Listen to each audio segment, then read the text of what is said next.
my general advice would be that if something has been working quite well for you over the last 5 years or even 10 years, I would not say that 2024, oh, you have to update everything because third-party cookies are going to be phased out, or because lots of people are talking about AI.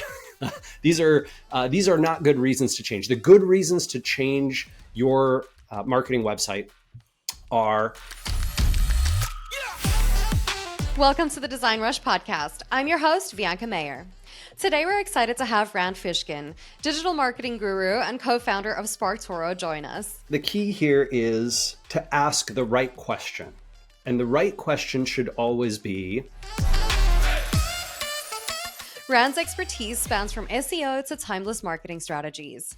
We'll explore effective marketing channels for 2024, the rise of short-form video platforms, the evolving role of company culture, and so much more.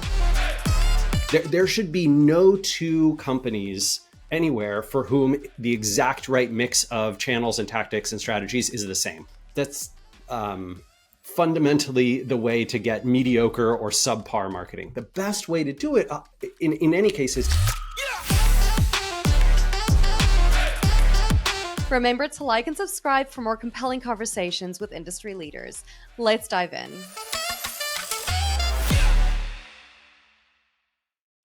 Rand, a very warm welcome again to the DesignRush podcast. We are so thrilled to have you here and to pick your brain on the world of digital marketing. Yeah, my pleasure. Thank you for having me, Bianca. Of course. Okay, now let's jump right in. So first and foremost, how should B2B websites be upping its marketing efforts in 2024? Well, so, gosh, I am a little bit counterculture on this, but I don't love the idea of trend following. And so my general advice would be that if something has been working quite well for you over the last 5 years or even 10 years, I would not say that 2024, oh, you have to update everything because third-party cookies are going to be phased out, or because lots of people are talking about AI. These are not good reasons to change. The good reasons to change your marketing website are you have seen drops in conversion rate around whatever success metrics you've got, or you are trying to reach a new audience that you haven't reached before and you want to reach them, or maybe it's been a few years since you've done sort of an update and a refresh, and there's probably some opportunity for you to update your visual style, your branding, your positioning, or how you talk about yourself and your product. And that would be something that I would do on a regular cadence, right? So I generally advise folks every 2 to 3 years, you should be running a large scale survey and conducting a number of customer interviews with your best customers and seeing how they describe your product and what you do, and using that language back in your marketing efforts, whether that's on your site or off your site. Amazing. I actually really love that answer because I myself also feel that if you're doing good, why fix something that ain't broke, right? But I do wonder though, is there ever a time where you just feel like you should hop on a trend, or is that like a no-go for you? Absolutely. Yeah, there have been. Yeah. So, I was in the digital marketing industry, starting in 2003, and in 2008, 9, 10, there was this big move to, everyone is going to have a mobile device that is a primary use case for everything that they do on the web. And so almost every website had to build a mobile-friendly version of their site. Unfortunately, a lot of people hopped on the trend of creating mobile apps, which was a terrible idea, right? Maybe 500 companies total should have a mobile app. Everyone else should have a very mobile-friendly website. Now that's sort of table stakes. We all know it. But that was a trend where I think it made a lot of sense because essentially user behavior the world over was transforming. There was massive adoption of this new technology. Where I worry is when people jump on trends like blockchain, right? Which was a solution that was constantly in search of a problem. And yes, it was fun and interesting. A lot of people were excited about it. did it solve a real problem for customers? 99.99% of the time, no. And my argument with AI is there are probably lots of things that AI can solve. A large language model, whether you're calling the API or using ChatGPT for your marketing efforts or whatever, there are some problems that it is very good at handling. If you have, for example, tens of thousands of survey results and you want to take all of the text that people have put in and you would like to use that for product intelligence, and so you want to try and find similar phrases and you want to try and find positive and negative sentiment and classify all the responses, ChatGPT is really great for that. Like, it's really great for that. It's a cheap way. I've done this through the API plugin for Excel. Very nice, right? Just clean as heck. Wonderful use case. But if you are thinking, oh man, I should really transform my marketing by asking ChatGPT which keywords I should try to rank for in Google. Or people saying, like, going to ChatGPT and write me a marketing, I'm launching new software for interior designers and, help me come up with a go-to-market plan. Mm.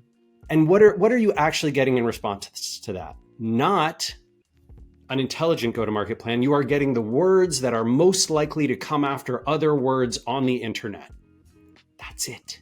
So if you are looking for words that come after other words, sentiment classification, great, right? Topic classification, wonderful use case. A lot of programming stuff, awesome use case. But asking it for advice on subjective and consultative types of questions is just a terrible idea. Okay, so then on that note, seeing as we're on the topic of AI and especially GPTs, right? Is apart from, just like bland sort of strategies that you can work out and everything, is there a case where you could implement ChatGPT into your marketing strategy while still keeping it unique and fresh? Probably, right? So I think this is the key here is to ask the right question. And the right question should always be, what are our business priorities, right? What are we trying to accomplish as a company this year, this quarter? And then what are the marketing initiatives that fall out from that, right? So if the goal is, hey, we're trying to reach new customers, or no, we're not trying to reach any new customers. We're really trying to serve our existing audience better and sort of increase revenue year over year from existing customers. That's the focus. We want marketing to focus very much on existing customers. Well, so you could find that email marketing is a big part of that strategy, and nurturing emails and nurturing campaigns are a big part of that strategy. And you might say, hey, let's go back in time and look at, I'm going to download from MailChimp all of the emails that we've sent out previously. And I'm going to take the text of all of those and the performance of each of those. And I want ChatGPT to tell me, hey, will you group the top performing nurturing emails by lifetime value of the customer for me? Great use case, right? But it's very tactical. Like, it's just solving a problem that you would have had to solve manually anyway in the course of your business. The wrong question is, how can I use ChatGPT to improve my marketing? This is a dumb question. Like, I don't care. You fill in the blank with noun. It's a bad way to think about just problem solving in general. ChatGPT or whatever, a mobile app or blockchain or VR or augmented reality or metaverse, like whatever thing you want to plug in there. How should I use X new trend thing to help my marketing? Wrong way to think about it. Right way to think about it is, what are the most important things that I can do for my business? What marketing initiatives fall out from that? How do I execute on those marketing initiatives? And now, as I'm trying to solve those problems, what are the best ways I can solve those problems? Oh, there's this new technology that helps me do it faster or more efficiently, more effective. Great. Okay. So which marketing channels do you believe, or platforms do you believe then, are amazing to help you with your marketing strategies right now? If anyone gives you an answer to that question that is, this channel or that channel, they are wrong. They're absolutely wrong, because you have to first know what business you're in. and who you are. There should be no two companies anywhere for whom the exact right mix of channels and tactics and strategies is the same. Like that's fundamentally the way to get mediocre or subpar marketing. The best way to do it in any case is to say, what are your strengths? Your strengths as a marketing team or as a business? What is your unique value proposition? Who are your customers? Who's your audience? Who are you trying to reach? Where do they learn about and discuss products and problems in your space? Where do they already go to try and find solutions to that? Where do they learn about new things? Who do they trust in the space? What podcasts do they listen to? What YouTube channels are they subscribed to? What social media platforms do they use? And who do they follow on those social platforms? What websites do they visit? What conferences and events they go to? Once you have answers to all of those questions, then you should build a custom list, right? That is exactly for you.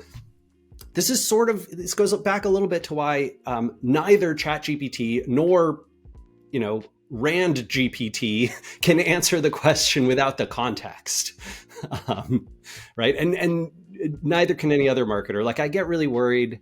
I don't know if you follow Gary V, right? Gary Vaynerchuk, but I get real frustrated when he's like, "Oh, all the kids are on TikTok. You better be on TikTok." This is like 4 years ago, that he was really on that everyone should be on TikTok train. And I don't see a single B2B SaaS brand that would get a ton of benefit from being even quite successful with marketing on TikTok. I don't think that's a place that is a useful channel. Are your customers there? Yes. Are they having relevant conversations to the problem you solve? Like, just watch some dance videos and some cute dolphins. Stop with the B2B marketing, right? Yeah. I have to say, Rand, you are blowing a lot of conversations I've had recently out of the water right now. It's so refreshing to actually get a different take for a change. It's interesting to get, this is why we have these conversations, right? Is to have it from all angles and to really explore these topics, because I don't think there's a one size fits all for everything. I think you'll definitely, in every conversation, you'll find different ideas or opinions on things. And I really appreciate these of yours as well. Okay, so TikTok's out. I was going to ask you about Threads, but I'm too afraid to now. No, I want you to ask that. Threads is really interesting to me because I think basically, in my opinion, Threads has replaced a significant portion of what happened on Twitter. And so if you're a business who was historically having success on Twitter, and now you've seen, our traffic has dropped substantially from Twitter and sort of the conversations are no longer relevant. And why does everything I post just get a bunch of Nazis telling me, that I should vote for their particular fascist of choice? That's happened on my feed as well, right? So I historically had like 500,000 followers on Twitter, used it very actively. Certainly had a lot of success for SparkToro doing marketing there, sharing videos and content and all sorts of thoughts, right, of all kinds. And since, new guy bought it, the platform has really gone in a very different direction. So it still has quite a bit of activity, but that activity, so, SparkToro obviously historically monitored a tremendous amount of tweets. We would literally be looking at hundreds of millions of accounts and all the things that they posted every month. And so we could see, right, that in the months just following, this is November 2022, right, when Elon buys Twitter, we can see that over the course of the next 6 months, especially, activity drops somewhat, but then it also becomes a very different kind of space. So, historically, lots of people complain that Twitter is just an identity politics platform. And that became true. It really did. So I've been finding Threads to be quite a good replacement for Twitter. I'll give you just an example. I have about 4,500 followers on Threads, and I have about 450,000 followers on Twitter. So basically 1/100th of my Twitter followers on Threads. But in terms of number of likes, shares, and amplification, I get more, usually 2 to 5 times as much on Threads as I do on Twitter. Now, granted, I am not paying for a premium Twitter account, but I do share quite similar content. And so my guess is most of my followers on Twitter are no longer active there, which I think is probably true for anyone who has historical Twitter following. It's attracted a very new audience over the last, or a much more active new audience over the last 24 months, especially people who are interested in sort of whatever Elon is interested in. So sort of, right-wing and conservative politics. Twitter has become quite popular with that crowd. If that's who you're marketing to, it's probably a good place to be. If it's anyone else, I think it makes much less sense, right? So B2B SaaS world has really fallen off there. You can go look at people in the startup and tech sector, right, which you would expect to be big. And I see accounts that used to get 50, 100 likes and 10 to 20 retweets per post, and they're getting one or two. So my feed is filled with people whose sort of audience has left Twitter. And my advice would be to give Threads a try. It's also really valuable to be early in a network when people are like, how did you get 500,000 Twitter followers, or whatever it is. Honestly, a huge part of it was just that I was active early in Twitter's growth, right? So from like 2009 to 2012, I was quite active on Twitter. And so lots of people who joined that network got my account recommended to them by the service. And this is true with Threads as well. If you look at, what's getting recommended now, I get recommended to a lot of folks in Threads on marketing topics. And so I'm gaining a following there too. I would urge you, if you have an audience that was historically active on Twitter, I would probably take that to Threads. It is, unfortunately, I tried Blue Sky. I am active on Mastodon, but neither of those networks are taking off the way Threads is. Okay. So what would your advice then be to marketers looking to, capitalize on a platform like Threads? Yeah, I mean, native content will significantly outperform content that contains a link or that tries to take someone off the site. So I find that quite useful. You'll also see that if you can make your content, what I'd say is not just boring business stuff and not just promotional, but feed into relevant conversations, what's going on in the news, what's trending, mimetic content, humorous content does extremely well on Threads. There is a lot of value there. I'd also tell you, I would urge you to not just post, but to try and reply, amplify, quote thread people, that showing that level of engagement, right? That you are not merely just a broadcaster, will much more successfully earn you an audience, especially if you're a small or medium business or somebody who's in SaaS world or something, right? What you really care about is a few of the right people following and engaging with you, not the maximum number of followers and engagement, right? If you want to play that game, politically outrageous stuff or humorous storytelling, meme content tends to work quite well, just like it does on TikTok or Reddit or those kinds of places.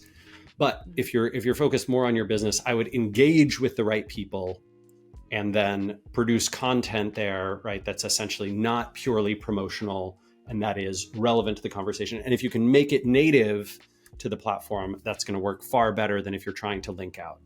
Mm-hmm.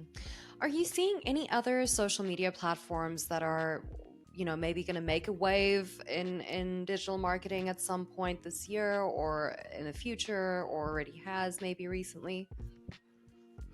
There is nothing massively new that's rising, that's on my radar apart from Threads. TikTok is obviously rising in usage considerably, but a lot of places where you might have considered participating. Quora was a big one for a long time, and I am not seeing. I'm sort of seeing the death knell of Quora. It's the content quality has gotten much lower. The advertising has gotten overwhelming there. It's very tough to stand out from the crowd and build a significant following. Medium used to be a good place to republish content that you were also publishing on your blog. That's sort of declined as they've moved to this paid model and shifted their focus.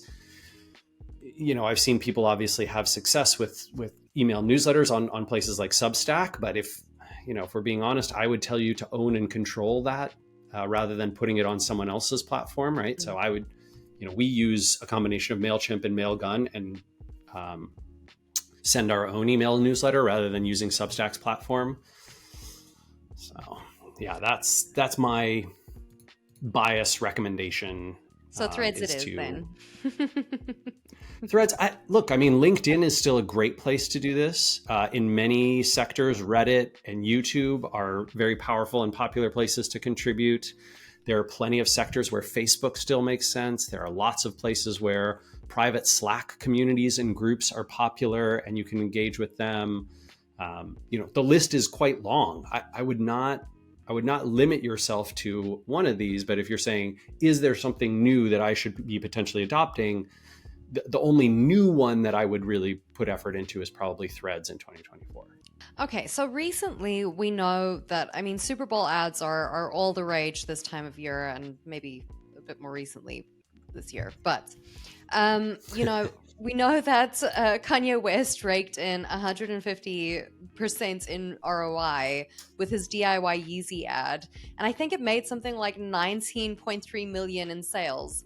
Now, he did this with a DIY marketing strategy. Can you, first of all, in your own words, elaborate what exactly a DIY marketing strategy would entail, and why do you think this ad did so well in that sense, or why DIY marketing ads would do so well? So let's see. My understanding is that the media is calling it DIY because essentially it's a not highly overproduced. This is not, we're not getting $100,000 cameras and using special effects, right? It's filmed on a phone. So meaning this, he did it himself, which is fine. There's nothing wrong with that. My argument would be it did not have success because of the format. It had success because it stood out from the rest of the crowd and because it's a very famous person reaching a huge audience with a message that resonates with enough of them to, get a return on investment. I would say this, $20 million in shoe sales. My understanding of margins on shoes is usually 10 to 20%, right? So, fingers crossed, maybe he made $4 million net, but then he spent $7 million on the ad. I don't know. I think we might be, without looking behind the scenes at the numbers, maybe he got some kind of a special deal on the ad, or maybe the margins on his shoes, maybe they're really poorly made and so they don't take much money to produce and ship. But hopefully he made a profit, but maybe he didn't. And we might be looking at a poor case study. Okay, maybe, yeah. But do you think that, there is a way to make your own ads and still make a big impact? If you're not Kanye West, of course. What I would be careful of doing is taking your inspiration from celebrity B2C content. I really bias to, if you can find 10 case studies of small and medium businesses having success with a channel or a tactic or an investment of a kind, and you haven't really heard of any of them, and they're in a variety of odd sectors, right? Not like movies and television or consumer products, but oh wow, this agricultural tech firm had a lot of success with their DIY, essentially an ad that they filmed and put on YouTube, and that really worked for them. Great, that's the kind of case study I think you can learn from.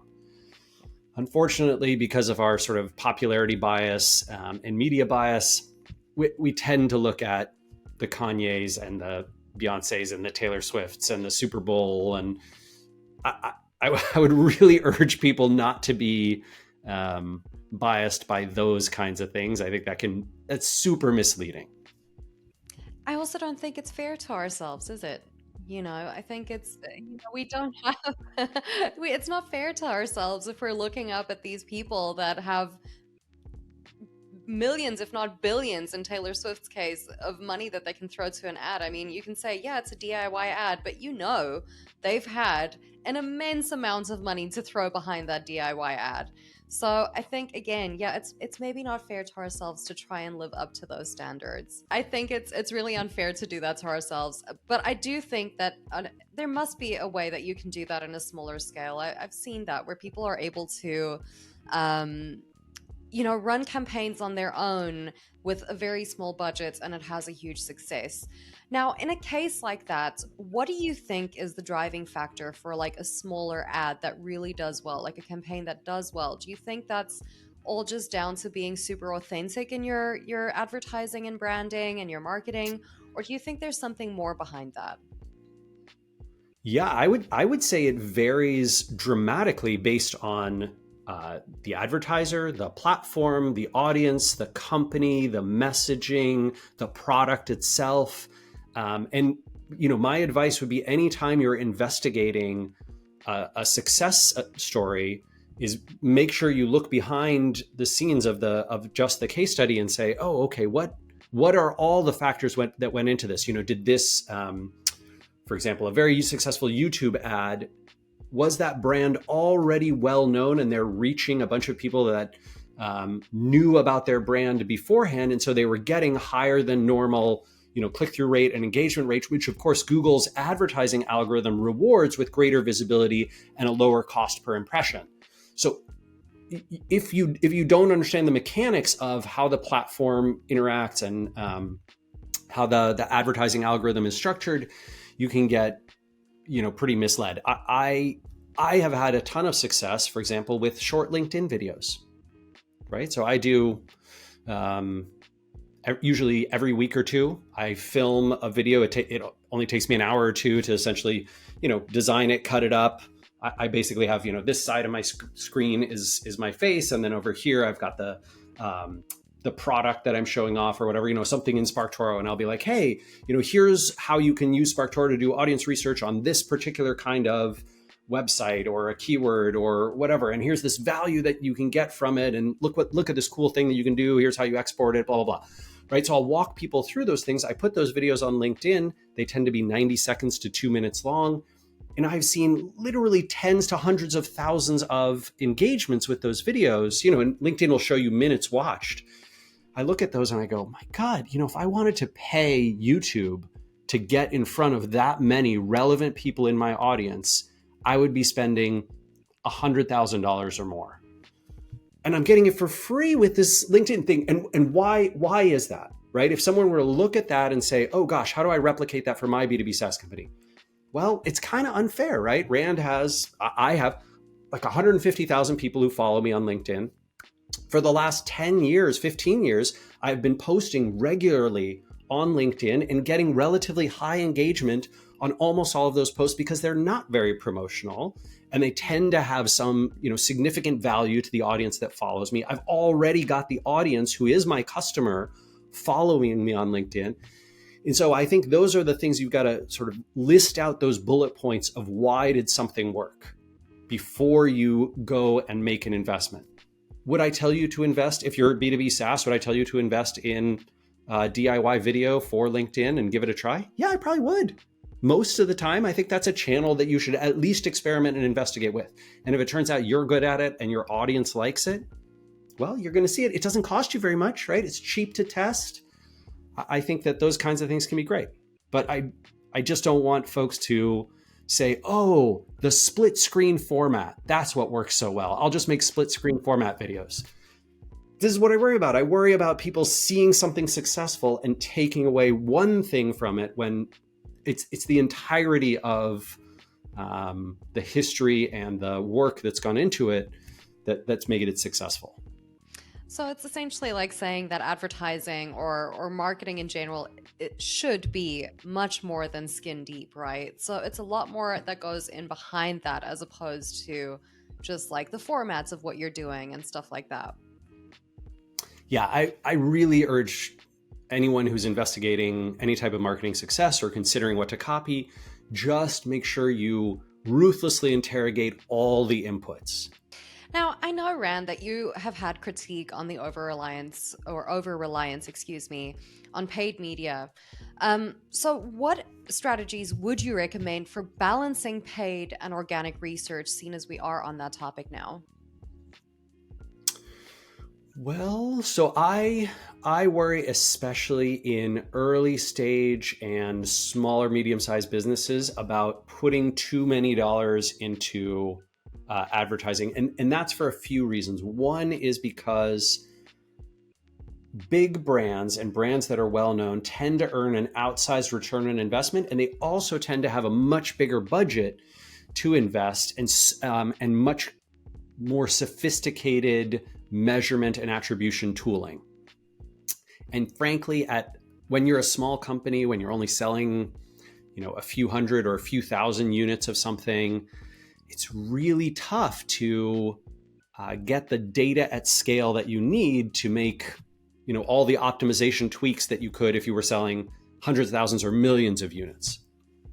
So my bias is to get really good at organic marketing and then layer on paid rather than the other way around. If you become dependent on paid channels and those paid channels get more expensive, more competitive, Google changes the format of how things work, or they introduce new algorithmic ad types and take away your old systems, which they've done many times over the years, you can find yourself just SOL so fast.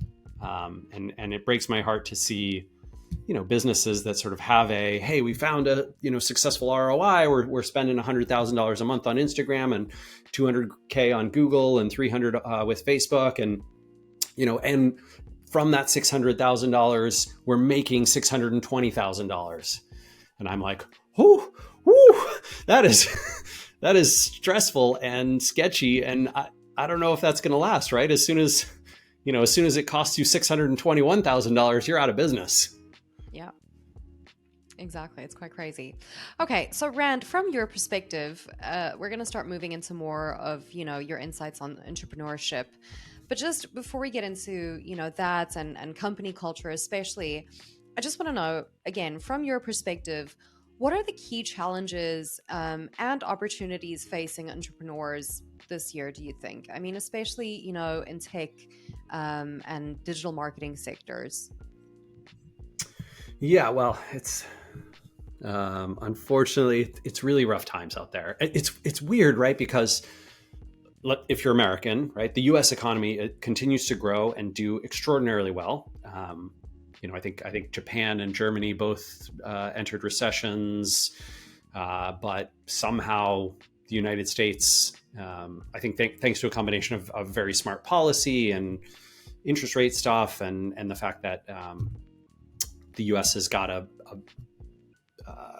lot of consumer spending, and our economy is super dependent on consumer spending. We've managed to weather this storm. Will that continue for another year or two? I don't know, but it seems probable, right? The indicators are that that continues to rise. It just doesn't feel that way in tech because layoffs are so intense, which, it's quite an odd thing. When I look at the macro economics of the sector, what you're seeing is record-setting profits, right? So essentially these companies are more profitable and more revenue than they've ever had. And yet they're cutting workforces almost because everybody else is doing it. It's sort of a social contagion. And Wall Street keeps rewarding them. But what always happens, what has to happen in these scenarios is, in order to find further growth, they're going to have to hire again. So the question really becomes, how long is this trough of sort of layoffs and lower employment? Digital marketing is the same way. Tons of agencies are cutting. Tons of agencies, unfortunately, have gone out of business. Consultants have lost clients. But almost certainly that will pick up again. The question is when. Is it happening right now? Is it going to happen in 3 or 6 months? Is it still a year or more away?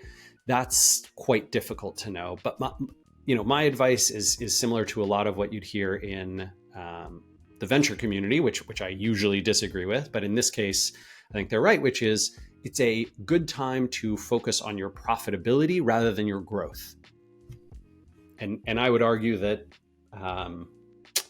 profitable, sustainable operation is the only path forward until we can see, and you can see in your numbers, right, that market level growth. And what happens, unfortunately, usually is people get overconfident, they overinvest, they overspend as that growth is happening. And then as soon as a period like the one we're in and have been in kind of the last 9 months happens, they have to cut really deeply because they're out over their skis.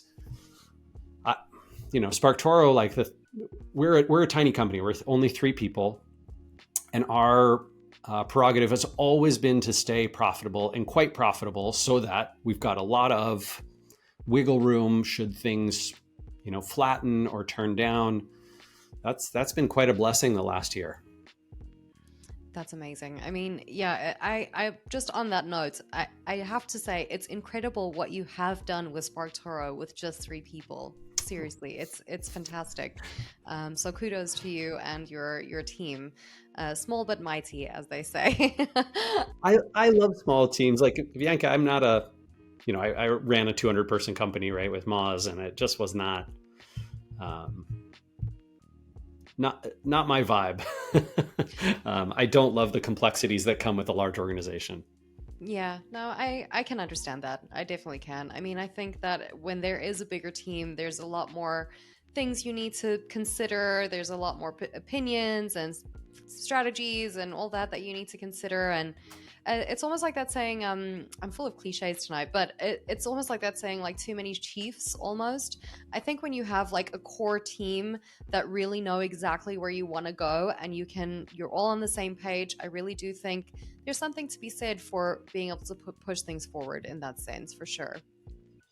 Yeah, I find that magic all the way up to about 10 people on a team, and then things start to get a little more political, and not in a government politics type of way, but political in terms of internal struggles and differing opinions, and people feeling that, well, this person is on my side, but that person is against me. And I really, really enjoy those small groups, small size. Everybody feels like they're on the same team and the same page. When there's disagreements, they can always be hashed out between a very small group of people who know, like, and trust each other. Right. And I have a very weird philosophy. I will not hire or work with extremely talented people that I don't also like personally. Just won't. I'm not interested in hiring the most talented person for a role. That doesn't matter to me. A combination of talented enough to do the work, and we really enjoy working together and spending time together, and feel a kinship beyond just the business. That's the only way I'm willing to work, right? I just I need to work with people who I also am friends with. I know there's tons of advice out there, like, don't work with your friends, and I'm sort of, screw that. Like, no, the opposite. I love people. I care about them deeply. I want to keep caring about them deeply, so I want to work with them. And this is another reason why, for me, it's so important to stay profitable and keep a really healthy business, so that the risk is at the lowest possible level that I'd ever have to lay somebody off. This is actually a fantastic segue into the next questions on company culture that I wanted to ask you. So thank you for honing in on that a little bit. Okay, this is something that I know that you've spoken about extensively. And honestly, this is the one thing that I was very excited to talk to you about as well today. Now, since the publication of Lost and Founder, how have your views on the intersection of company culture and business success evolved, especially in fact that you just said, you prefer working with smaller teams. So how has company culture, or the idea around it, evolved for you since then? Yeah, so I think this is something that is quite personal to each sort of founding team, creative team that works together. My sense is that if you can establish a culture in writing that accurately represents both how you want to behave and how you will behave in challenging situations that might come up over the course of a business, you will avoid a tremendous amount of strife, emotional pain, hard conversations, feelings of bad intent. Almost all of the negative things can be avoided if you document these things in writing ahead of time and stick to them when the going gets tough. Those are hard. This is hard to do. Most businesses and most leaders, unfortunately, especially at larger companies, while they can technically have company culture, and they do, it is almost always their choice to sacrifice the good parts of that culture and sacrifice the things that they've committed to and promised in search of either growth or profitability. That sucks, right? This is like my least favorite part of late stage capitalism. I think, it's pretty terrible, and it's kind of the world that we live in. But what I would say to any founder out there is, you don't have to live that way, right? You get to choose whether money is the only thing you care about, and you sort of will worship that at the cost of all other things in your employees, your team's life. Or you can say, no, there are things that are more important than money to me, and I'm going to not only commit to that, but I'm going to write it down. I'm going to share it to the team. And when it comes into conflict with the opportunity to make more money, I will turn it down. I'll be like, nope, sorry, dollars, we're not pursuing you. We're going to do the thing we said we'd do. Is that hard to live up to? Yeah, it really is. It really, I think the challenge of living in a world, especially the world we live in, right, where it's just it's so scary and hard to survive at sort of the, bottom 70th percentile of income in the United States. I understand why people pursue money. Yeah, look, I think, that brings up a whole bigger conversation on, greed. Because at the end of the day, I find it very respectable that, you would put your talent first. Because at the end of the day, I think if you focus on your talent, they will come back and give you tenfold, in what you want for your business, right? And then maybe you'll have even more money at the end of it because your team has helped you build an incredible business. So maybe if you say no to something at that point, later on it might probably pay off a lot better as well, and you then have a happy, healthy team. So yeah, I think there's definitely something to be said about putting things into perspective, right? What I want to be true is that universally, if you are good to people around you and sort of treat them with kindness and respect and establish these, this quality company culture and those kinds of things, that those businesses will be rewarded over ones that pursue sort of greedy profits at all costs. But that's not the real world. Like, I want to recognize that it is when people have sort of said that in whatever books or articles and tried to portray it that way, it's just not true.